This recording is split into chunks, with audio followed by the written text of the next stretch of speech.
Yo, what's up, my United people? It's your boy Wiley back with another video. So, for those that don't know, that guy over there, that's Luis Campos, the sporting director at PSG. I promise you, this would be amazing. This would definitely be amazing. But nevertheless, some news has surfaced that Manchester United are currently holding secret meetings with the representatives of Luis Campos. So, for those that don't know anything about Luis Campos, let me educate.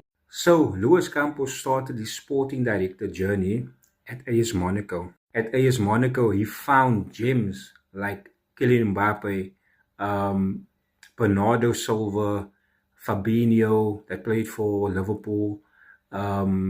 He found the likes of James Rodriguez that played for Real Madrid. He found quality players. And from AS